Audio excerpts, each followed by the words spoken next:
family? What's up, family? And welcome back to Loving in the Dark. This is episode number 2. And we're basically going to pick up from where we left off the last time. Starting off with a little more in-depth kind of explanation of our wedding planning process and kind of leading into the first few years of marriage for us and things like that. Yeah, so if you did not go back and watch episode 1, you will learn a lot about us and a lot about our first, couple months and how we met and that little dating scene. So if you have not watched it, go back and watch it. You're probably going to go back and watch it now before we get into this one. All right, so one thing I mentioned in the first episode, which I'm going to bring up again because I think it can be important. I know everybody's different. It is important. I know that everybody's different. I know sometimes we get caught up into traditions and the orthodox of things that sometimes we miss out on kind of little things. Well, not even really little things.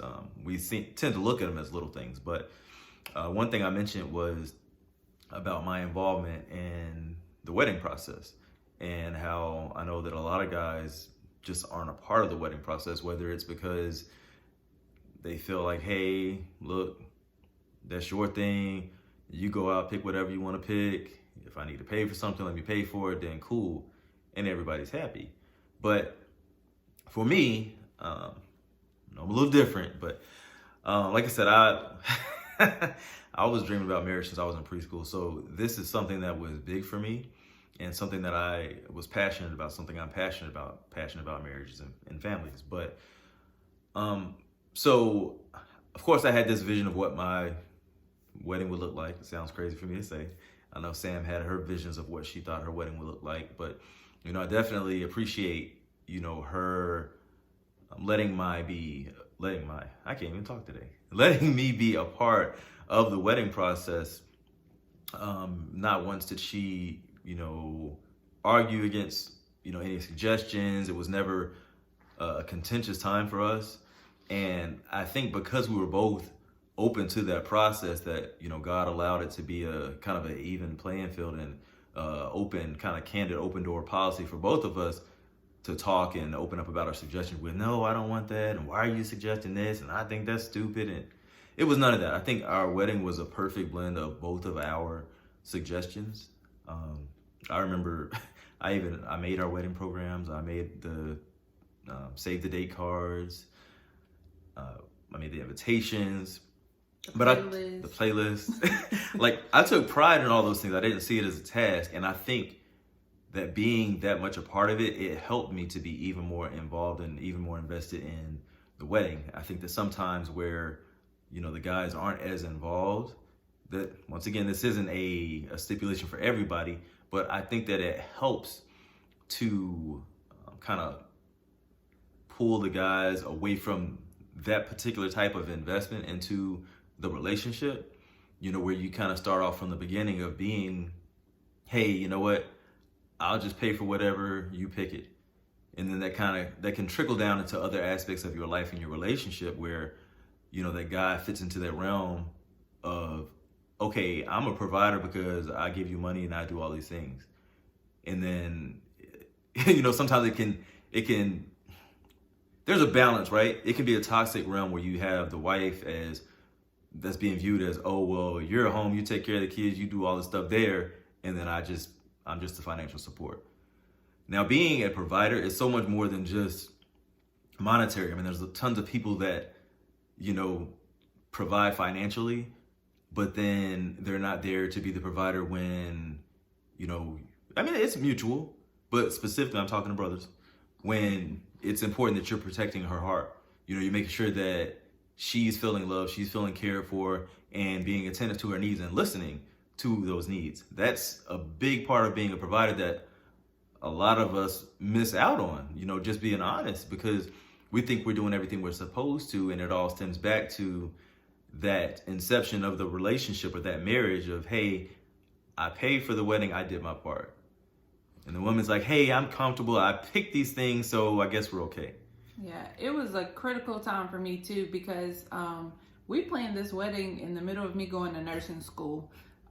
So I definitely needed that. And I didn't have to ask for it. And so that was one thing that I was truly thankful for, is that he cared so much about it, to so much pride in it. And there were times where we had a little groomzilla situation. But overall, it was a very fun experience, as it should have been. It shouldn't have been something that was, super stressful.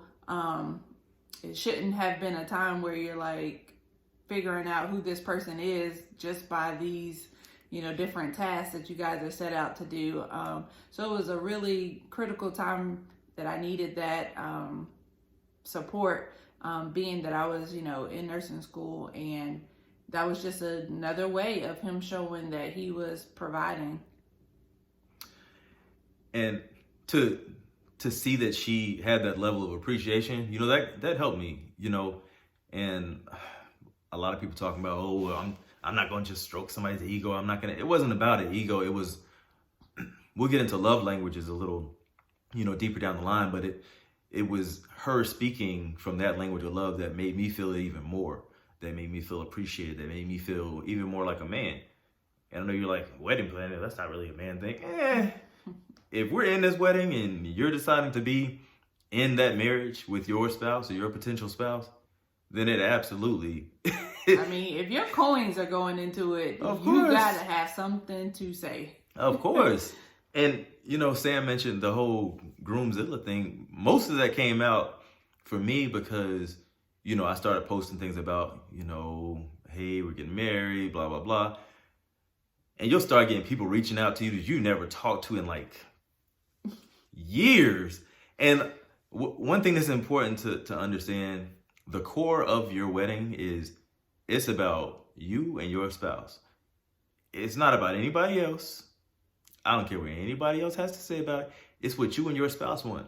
Not your parents. Not your parents, not your friends, not your best friend. None of that, not your siblings. Because what happens is we start to put so much emphasis on what other people want. And in people pleasing that you either break the bank for no reason. I saw people were spending, and that's why I took a vested interest in our wedding planning too, because I saw where people were spending anywhere, it sounds crazy, but anywhere from $1,000 to $10,000 in invitations just because it got this cute little paper in there. And I'm not knocking on anybody. If that's what your creative craft and that's what God's gifted you and you got a business on it, do your thing. But remember this, the important thing is what the wedding means. It's the union of the bride and the groom. Everything else is cool. If your bank account can afford it and you don't care, then hey, by all means, do it. But definitely don't break the bank. Don't go into a wedding creating debt that's unnecessary because you're just trying to please the Joneses, or you're just trying to do something for someone that you don't even talk to ever. We're going to use another name. We're going to use another name? We're going to use the Joneses? No. Okay, keeping up with them over there. And so that's what I think kind of really skyrocketed me. I mean, I had already started the process of being involved in the planning, but it skyrocketed because I saw that and I'm like, I can do that myself. And it wasn't anything cheap. I might post pictures at some point in time. We still have them. But it wasn't anything cheap. Our guest list was 200. We had about 150 people that showed up. And even with that too, jumping back to the groomzilla part, where people were legit in their feelings and hurt. And I'm like, I haven't talked to you since elementary school. Like, what you mean? Like, we follow each other on Facebook, but that don't make us friends. That don't make us friends.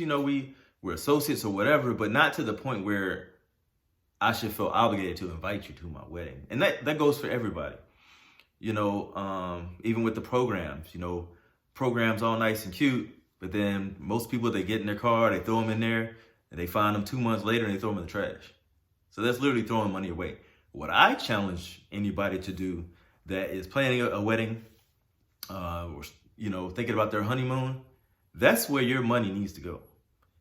If you feel like you've paid for your wedding and you got X amount of dollars of your budget left, put it to the honeymoon. Put that in you all, or save it, because all that's going to be important. Everything, it seems so easy and smooth as you get through the wedding, and okay, now we're here at the reception, and it makes it seem like it's over. No, now you're really starting to learn each other, because a lot of people say, oh, well, what's the big deal with getting married? And it's just a piece of paper. It's more than a piece of paper. It's about a commitment. Yeah, the key takeaway that we're trying to put emphasis on is making sure that you realize the important piece is what happens after the wedding. Your marriage starts from that day, and what you put into it is what really matters. The wedding is definitely a symbol, symbolic, time of your union, but you want to make sure that you are focused on what happens after that day. Don't get hung up on all the materialistic things, although it's okay to have nice things. We're not knocking that, but just don't go into this pitfall that you have to dig yourself out of after that day. It should definitely be more focused on what happens after that day.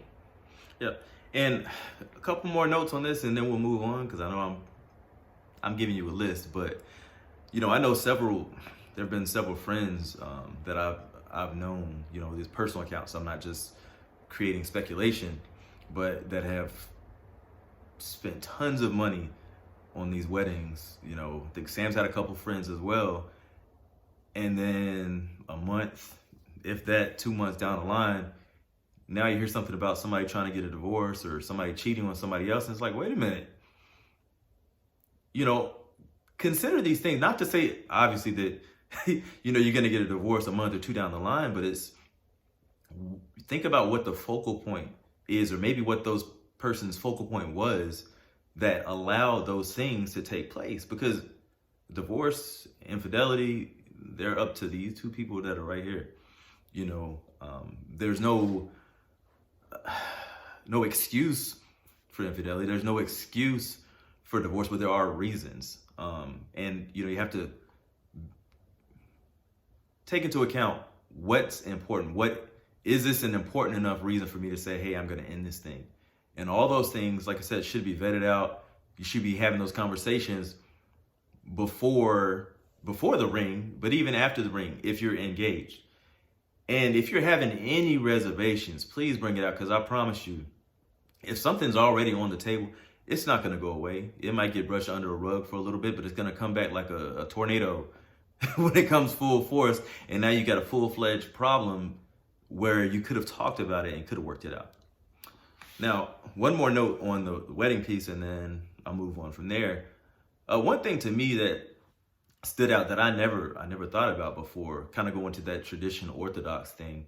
The pastor that married us, he made it very clear that we understood that the wedding was about both of us.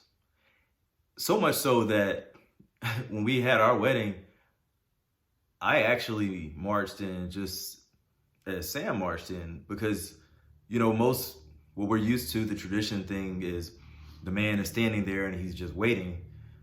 Well, it's like, that's one of those things that fuels, if that's your thing, then do your thing. But that's one of the things that fuels that ideology, even more so about it being just about the wife. And that moment for me, it kind of meant the world. It made that wedding mean so much more to me. Even though I had dreamt about it for so long, that's one element I had never thought about. But from that one transition for me, it really made me feel like, wow, like this is our wedding. And that kind of solidified things for us, and gave me that passion and motivation, going through the honeymoon and, going through those years of marriage, and even through now. So, yeah, I think that's enough about the planning phase. But we wanted to kind of progress through the journey and talk about our first few years of marriage. So one thing I want to say, once you get married, take time to learn your spouse more. I don't care how much you think you know about them.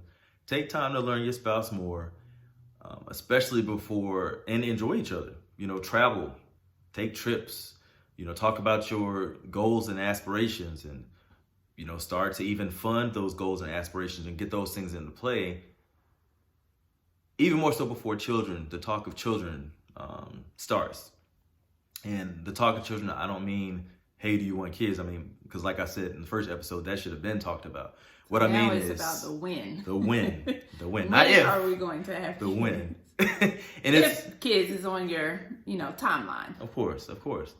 Because what happens is, or what can happen, years down the line, people start to feel more even of the marriage of being a burden and blocking them from other things, because now you've got kids to consider and you never got to do your goals and all these other things. So it's all, fairy tale-ish. It all seems beautiful, and it is beautiful.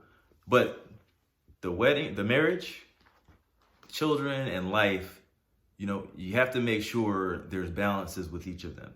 So put everything that you can, put all your cards on the table, and, everything in investing into that marriage, so that when kids do come, even if you weren't expecting to have kids at a certain time, you're married, so you might not be using protection, whatever, that's your business. But my point is, if you start those things early, you start talking about your goals and aspirations, start getting those things off and running, by the time you do have children, it'll be less of a strain on you. I'm not saying it can't be a straining time, because life is life, right? But it's how we adapt, how we're able to move through adversity and things like that helps our longevity. So we speak on this from experience, and we say things like this can happen. We say things like that because this did happen. We, looking back on it, are now able to speak on the things that we could have done differently. And that's the key thing is, that from our personal experience came growth. So we were able to look back and kind of evaluate the situation, so that now when we speak on these topics, we're saying, this is what we did, this is what we think we should have did differently or done differently, and maybe you should try doing it this way. So we, got married 2011 in May, and our first baby came December 2012. So that was a year and some change. Take the change off, basically a year, or a little less when she was conceived. So pretty much that first year was, like this, of taking, 1 year to pretty much pour into us before we started our family. Now, talking to each other, we were like, okay, yeah, we're ready for this. We can, go ahead forward. Looking back is where we are realizing that how critical that time is to invest into yourself, into your marriage, taking the time to spend, especially when you did not spend a lot of time in the dating realm like we did. That was a short period for us, even though we were confident in the decisions that we were making. It was still a short period. So one thing that I think would have been helpful, and we did not do this, so I can speak on, knowing what we did experience. I think that, all that money that you save by not having a super elaborate wedding, you can put that into more therapy, more marriage counseling. Some people go through premarital counseling. We definitely did that. But again, it was still a short period of time. And I think that would have been a good thing to have in that first year of marriage, because you are still learning. The learning doesn't stop just because I know enough to say that I'm going to marry this person. But you're still learning, especially in that first year, about each other. And then for some people, you're still in that honeymoon phase, and those things that you should be learning, you're really not learning because you're caught up in the emotion. So taking time to invest in yourself in that first year, first 2 years, first 3 years is critical. He mentioned going on more trips, going to travel. If traveling is something that you guys talked about pre-marriage and that you would like to enjoy doing, then make those things happen ahead of time. People get stuck on these timelines and say that I want to be married by this time, I want to have kids by this time, and you start doing those things to work towards that timeline, and you become more focused on crunching numbers than you are what you're building, the empire that you're building, the family that you're growing, starting. All those things are pretty critical in those first couple of years of marriage. Yeah, I think you said something that is absolutely key. Therapy, right? So everybody hears, a lot of people hear the word therapy. Therapy and there's like and Jesus. There you go. We own that. And coffee. And coffee. 2 cups. But a lot of people hear the word therapy and there's like a negative stigma or a negative connotation with therapy. You think somebody's crazy or delusional or somebody's, mentally unstable. Those all need to be dispelled because listen, therapy can be critically important, especially with even the preventative care. A lot of times therapy is something that comes about because a situation happened or, someone did something to someone else or a traumatic event happened. But a lot of times, the therapy piece, using that as a preventative care can absolutely help the longevity of your marriage, your relationship, and even your own life. And therapy doesn't even always mean going to a therapist.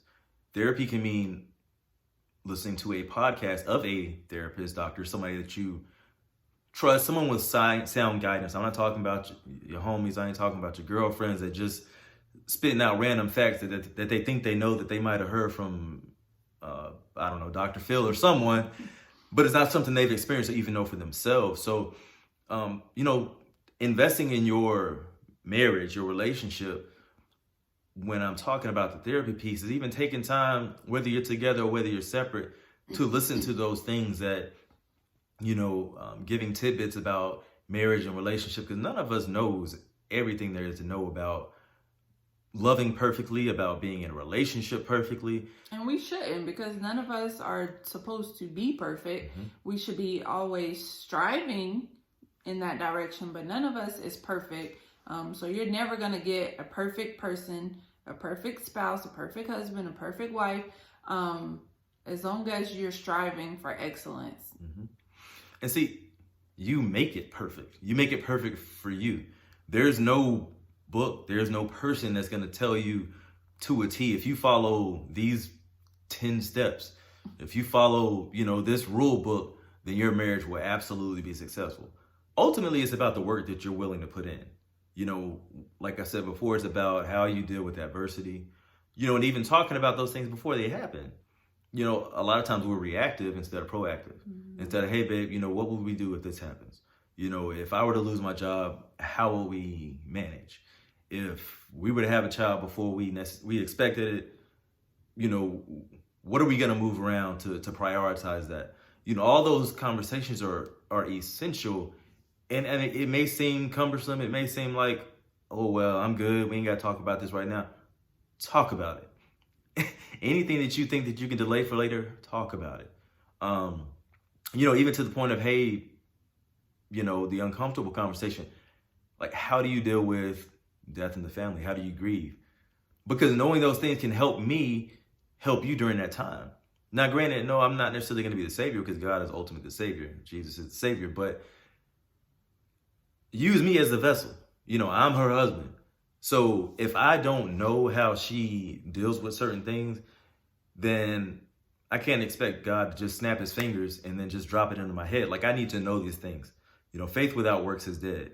I trust God all day, but I still got to put forth the effort of learning, who this woman is that he's blessed me with. And that's what all that investment means. So those first few years, absolutely critical. Our our princess. We're definitely glad that we have her and glad that God gave her to us when he did. You know, God's not going to put more on you than you can bear. So he absolutely knew that we could handle it. But what we were saying was, you know, we could have spent more time. And I don't think we didn't really have this where couples were talking to us about these things. You know, somebody might just generalize, hey, slow down, you know, make sure, you know, you don't want to have a kid right now and things like that. And then the other side, you got people, oh, when are you having a baby? When are you doing this? When are you doing that? Chill. Don't let anybody push you or slow you down. Mind your business. Mind your business. Don't let nobody push you or slow you down when it comes to your marriage or relationship. It's about you two. And then maybe think about something else that's important. Anytime I talk to couples, like if I'm at somebody's wedding, I always tell them, listen, I know you've heard everything that everybody else has to say. I'm going to give you one piece of advice. Keep your marriage your marriage. You know, if something happens in your marriage, that doesn't mean you can't talk to a therapist about it. Doesn't mean you can't seek to medicate, not put a Band-Aid on, but medicate, treat, cure, whatever situation's going on in your marriage. But once you start talking to your girlfriends, talking to your homies, even talking to your parents, sometimes if they don't have your best interest in mind, and telling them just the things that your spouse is doing, oh, she don't do this, she don't do that, then that's when all the things are coming. Oh, where? She don't do that? Psh, man, I ain't even married and my girl do this. And that's where all these, fantasies and things start to be introduced into your mind. You're like, well, dang, well, maybe she really don't love me because she's not doing this. Or maybe he don't love me because he don't treat me like my homegirl. And then all these false realities. And then you start looking at social media and start seeing how other people are treating you. Like, wait a minute. Am I the only person that's being left out? So keep your marriage, the things that happen inside your marriage, because when you make that decision to say, hey, I'm moving forward from this thing, guess what? Those other people aren't moving forward from it. Mm-hmm. And you forgave, and they're like, well, you remember when he did that? And even though you forgave them, it's like, well, dang, he did. And even introducing a slight bit of doubt, when you move forward, you started to trust again, you started to love again, you started to forgive again, and all those things are important when adversity does happen. So, said a lot there. Yeah, it said a lot. And you know what? It comes down to the core. And I mentioned in, the first episode that, the word of God is something that we stand on, and I'm not here to push my faith, my beliefs on anybody, but absolutely you need to find some core. You need to find what your spirituality looks like. But for us, our definition of love is 1 Corinthians 13. I know everybody hears about it. Got my favorite Bible here. Shout out Tony Evans. Good book. 1 Corinthians 13, verse 4. Love is patient, love is kind. Love does not envy. It is not boastful. It is not arrogant. It is not rude. It is not self-seeking. It is not irritable and does not keep a record of wrongs. Love finds no joy in unrighteousness, but rejoices in the truth. It bears all things, believes all things, hopes all things, endures all things. Love never ends. Now, when some people hear that, like, oh, that's all cute and this whole long list of things. Well, that long list of things, if you summarize it, is basically telling you that love ultimately is a choice. Because all these things you're choosing not to do. I'm choosing to not be rude to you. I'm choosing to not be disrespectful to you. I'm choosing to not talk down to you when you've done something that made me upset.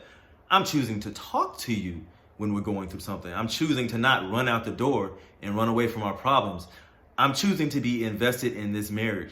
I'm choosing to say, hey, I'm not feeling how this situation transpired or how this situation is going. Let's work this out because I feel like I'm about to walk out the door. Not I'm making the decision to walk out the door because of your actions, but I'm never talking to you about it, leaving you in a place where you feel isolated.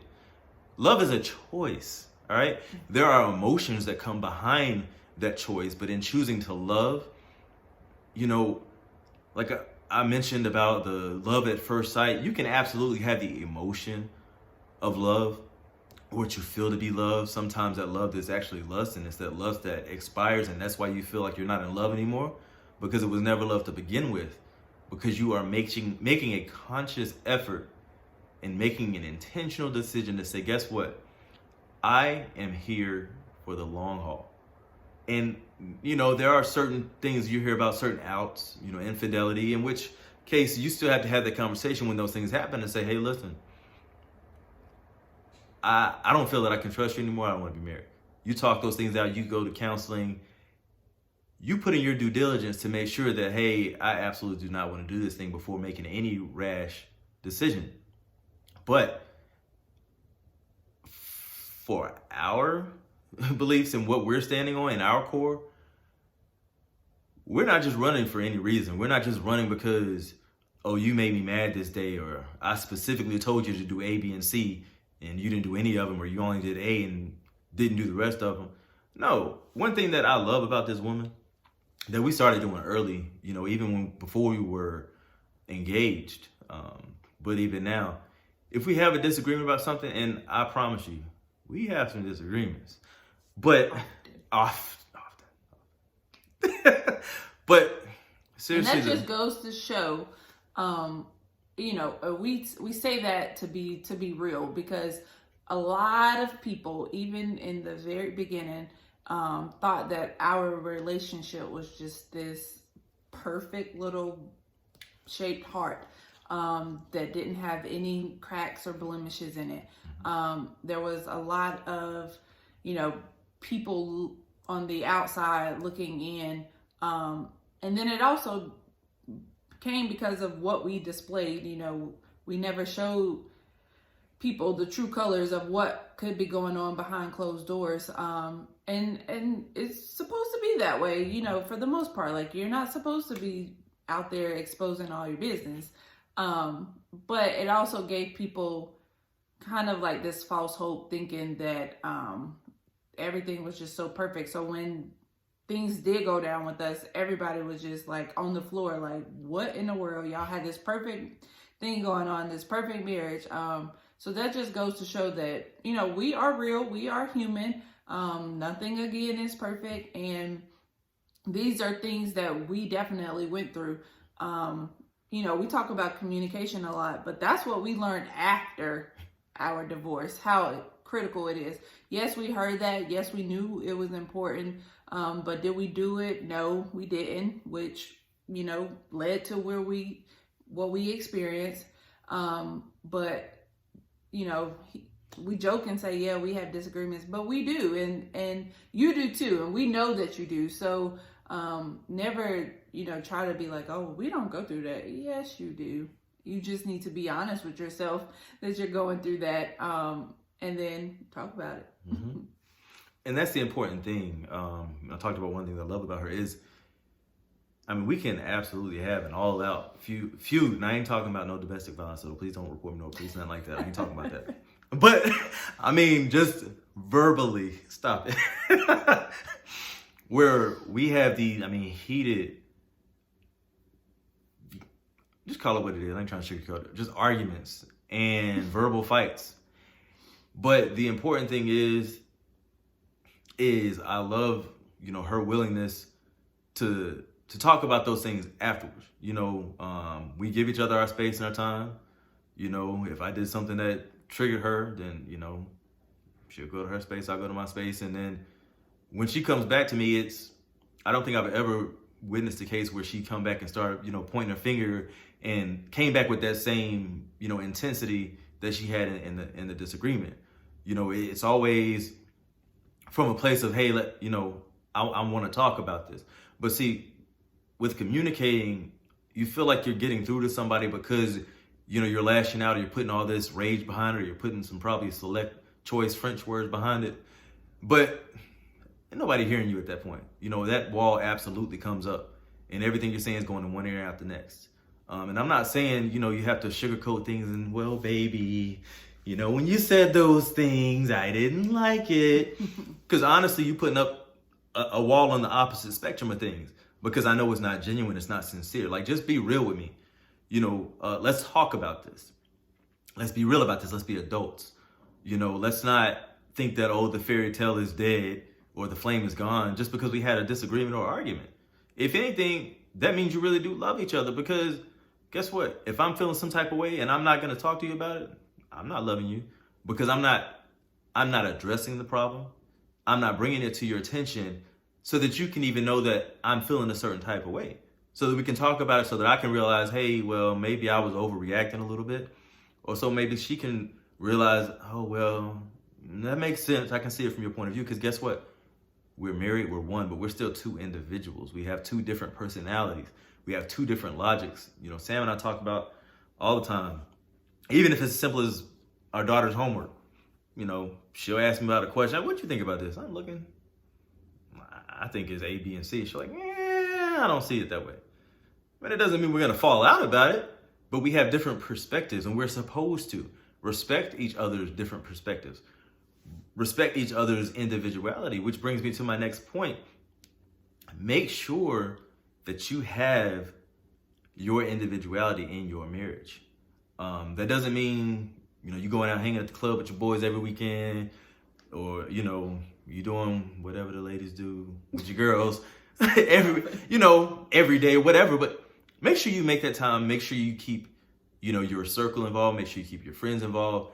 Those are important because you don't want to be in a point where you feel like you're in solitude in your own home because you haven't voiced to your spouse, hey, I want to go kick it with my boys, or hey, I want to go see my ladies. And now you feel like you're in this prison that you've created for yourself because you haven't expressed that desire. And on the opposite, and some people feel like, oh, well, I shouldn't have to tell them. I ain't got to tell them nothing. You're wrong.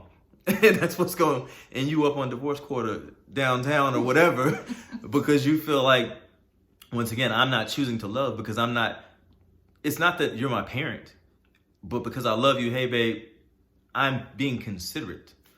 Hey, babe, okay. It's just out of respect. Yeah. Respect is, another big one.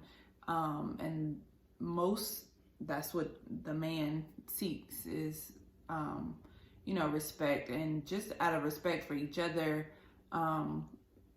Most of the time, if they can acknowledge or see that you are doing things out of respect, things will go a lot smoother. You won't have unnecessary arguments because you're choosing respect over your own personal feelings. Yep, absolutely.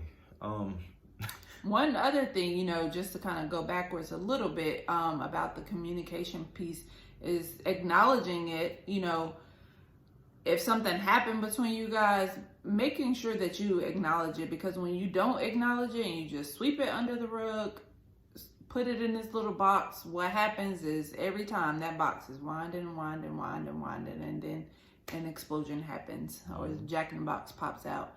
And who knows where that explosion, will lead to, what it will lead to, the damage that it will cause. Just by not acknowledging those little things as they come along, it's important. Absolutely, because I promise you, like you said, you box them things up, that weasel gonna pop. It ain't a question of if, it's gonna happen. You're gonna be like this, trying to pick all the pieces up at one time. You're gonna leave a fragment somewhere that you forgot about. Yeah. But I know we talked about a lot today, but these things are definitely important, and we're trying to help someone out there, not get to the point that we eventually got to. And if you're thinking about it, you're considering it, or it shouldn't even be an option on the table. In the next coming episodes, we'll get a little more real. We'll start to talk about some of the adversity. Some people didn't even know at all. Like Sam mentioned, on one aspect, we had people that were absolutely just floored when they found out. You got some people that, even when Sam and I got remarried, they're like, I didn't even know, like, what are you talking about? Because neither one of us made a decision to slander each other, or broadcast anything, especially on our social media. So definitely you got to make sure you pay attention to the next coming episodes, or you're not going to catch any of this. This is the good stuff now. It's the real stuff. Bring your tissue. We can't tissue. talk about it without, a little tear shedding. So some of y'all. It's going to get real next episode. Yeah. And speaking of the next episode, I wanted to bring up something that's important. Our church is actually participating in a week-long fast of social media. So we're going to record our video. I'll post it using my kind of behind the scenes apps, but I won't be involved in social media. So the only way that you're going to be able to know that we posted it when we posted it is to do what, babe? Subscribe. Click on that bell. My kids always running around this house talking about like, comment, share, subscribe. Now I get it. Yep. Click on that subscribe button so that you will not miss it. He mentioned we will not be on social media, so we won't be giving you these little reminders. It will come out on Friday, but we will not be like, hey guys, go check out our video. None of that. So make sure that you subscribe so that you just know. We'll be looking forward to talking to you after our fast is over, responding to all of your comments, emails. Don't forget thosegriers@gmail.com. We take all questions, comments, concerns. If you don't feel, okay with putting your question or concern or just your comment, even your prayer request, if you don't feel comfortable putting it in the comment section, you can definitely email us at thosegriers@gmail.com. And we'll respond, as early as we possibly can. Yep. And I just wanted to mention, I talk about it all the time. One of my passions is motivation and inspiring. So if you feel like you want a little more of something or something to kind of help you go on through the day, I want to direct you to my motivation inspiration page, Krown Loyal Inspiration. That's Krown with a K, Loyal Inspirations. You can find it there on Instagram. I'll post a link and I'll probably put it in the description so you can see it. Not about broadcasting my page at all. It's everything to God's glory, honestly. So as he gives me things, insight, as I see different things that I think someone can benefit from, sometimes there are things that I can benefit from, but I'll post them there. I post daily. I try to post every day to give inspiration to somebody, put little tidbits that someone could benefit from. So definitely check that out. If you're wanting us to respond to your comment or something, you just want some feedback, interaction, you can go there for that. I will be posting through my business suite to Facebook and Instagram, but I won't be interacting as I won't be on social media. But I didn't want to disconnect the world from what God has given me as a gift, but still respect the fast that we've agreed to be upon. So definitely thank you all for being a part of this journey. Thank you for watching this episode. And, I hope that this is giving some insight to someone somewhere, and hopefully for preventing someone from making those decisions that we made in our relationship. So yeah, God bless you. Thank you, and peace out.